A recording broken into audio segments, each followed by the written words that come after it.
Hello and welcome. In this video, I'm going to show you how to do the triangle moss crochet stitch. This is so super duper easy once you get past that first row.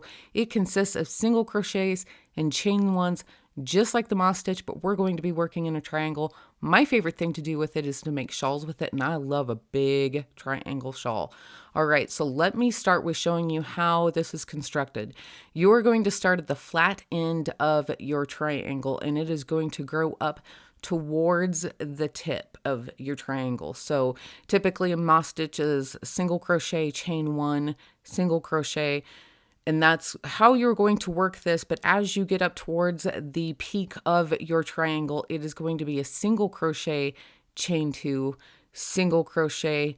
Super duper easy. But more on that here in just a moment. In the meantime, I'm going to assume that you know how to do a chain and a single crochet. If you do not, I have links down in the description below for video tutorials on those. Also, if you are interested in this pattern, I will also have that link down in the description below. You will get the same pattern for the Lion Brand Basic Stitch, as well as the Michaels Loops and Thread Cream Cotton. The row counts are just a little bit different on both of those, but you're going to be able to purchase them under one PDF. Okay, that is enough housekeeping, so let's get started on our triangle moss crochet stitch.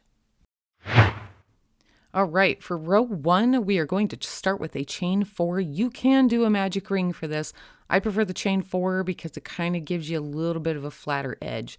So I'm going to start with my slip knot, and then I'm going to chain 1, 2, 3, and 4. Now I need to do a slip stitch on the fourth chain from my hook. Remember that loop on your hook never counts as a stitch. Count down 1, 2, 3, and 4, or fourth stitch from our hook. I'm going to insert my hook, but I want to make sure that I'm getting up underneath those two V's there. I kind of have my chain turned off to the side. It's facing towards me. I don't want that little guy down there at the bottom.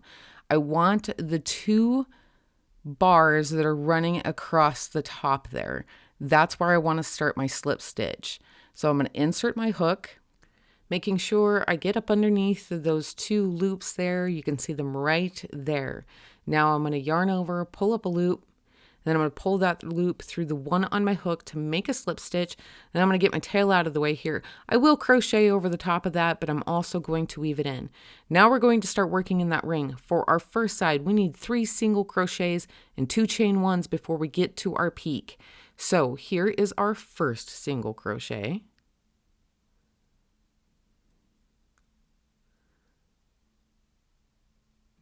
And a chain 1. Now working inside that ring, we're going to do another single crochet. So we should have a single crochet, a chain 1, and a single crochet.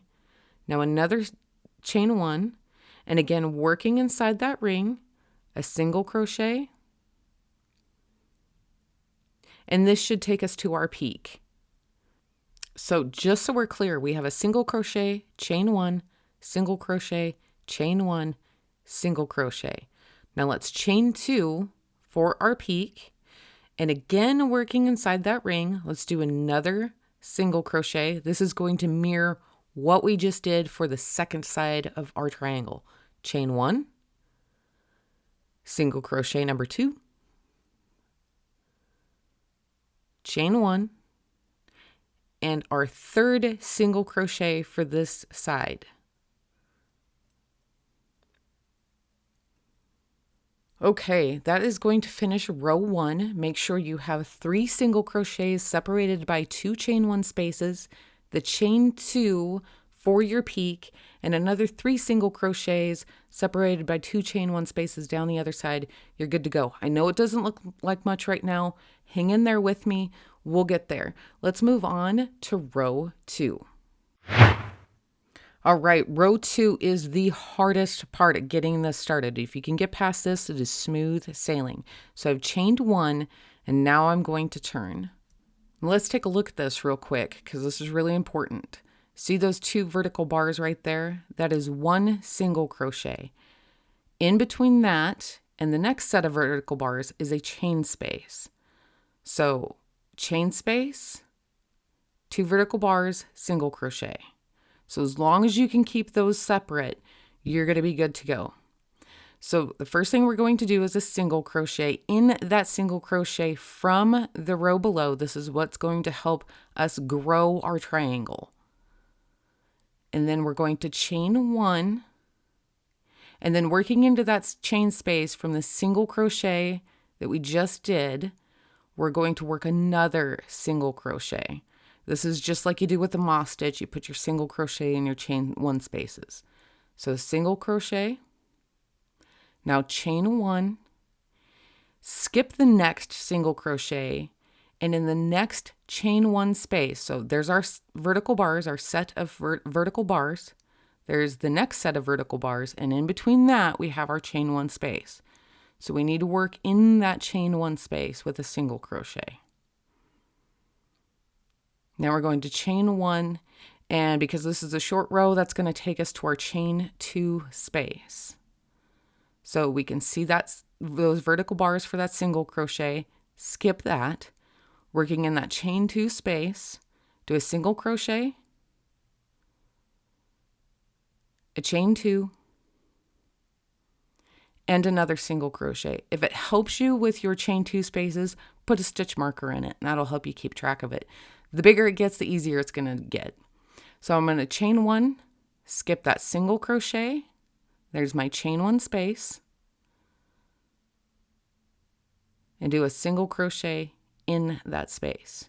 Again, chain 1, skip the next single crochet. I'm looking for that chain 1 space so I can count those 2 vertical bars. That is a set of vertical bars, so I know it's a single crochet.